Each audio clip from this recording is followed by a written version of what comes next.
Out of the dense, misty canopy of the Gulf of Guinea rises Pico Grande, a 300-meter volcanic needle piercing the equatorial sky.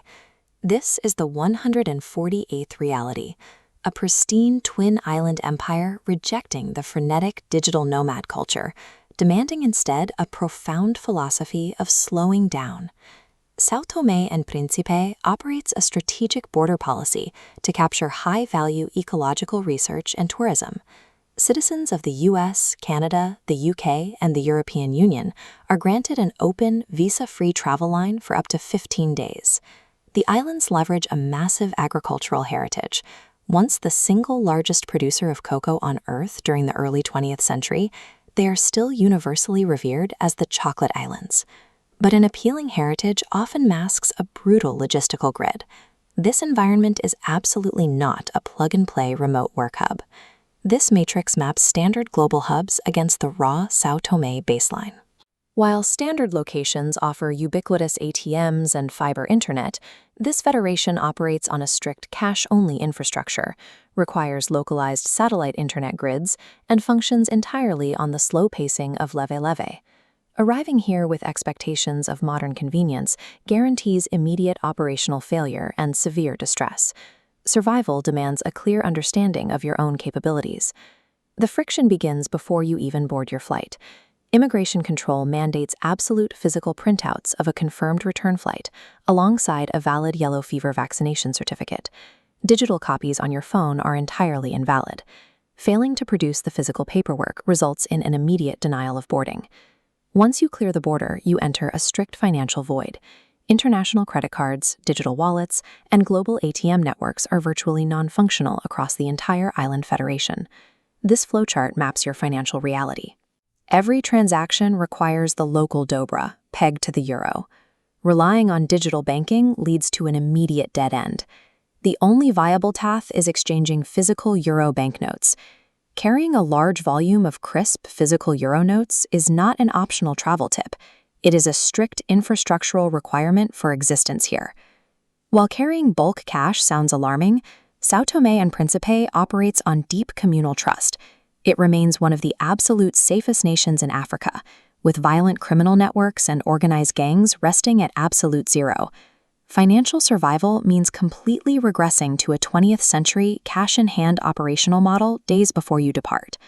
Once integrated into the local systems, the financial advantages become clear.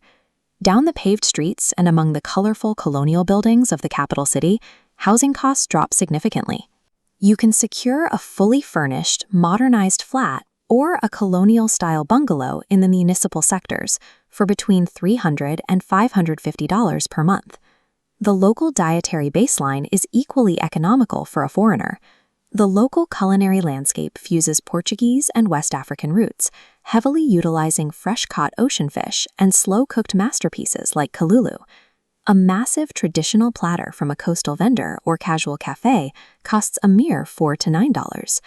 But there is a massive financial trap waiting for those who demand familiar comforts.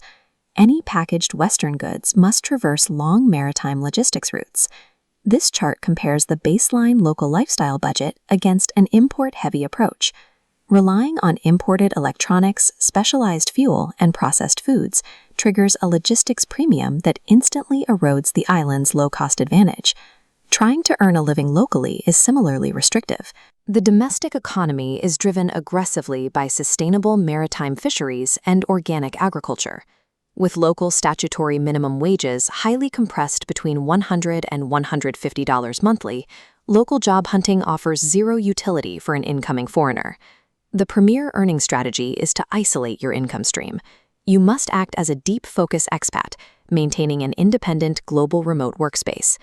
To extract that foreign hard currency, you are entirely responsible for importing and setting up your own localized satellite internet grid.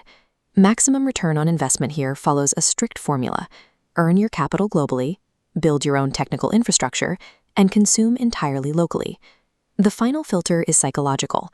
Daily life is governed completely by Leve-Leve, a philosophy of slowly, that dictates a stress-free, deeply communal rhythm aligned with the intense equatorial climate. The operational weather window is narrow. The prime time to arrive is during the Gravana dry season, from June to September, when humidity drops and tracking forest paths become smooth.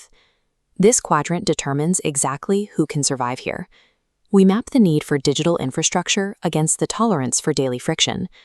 The fast-paced, turnkey digital nomad who demands seamless service falls into the top left zone.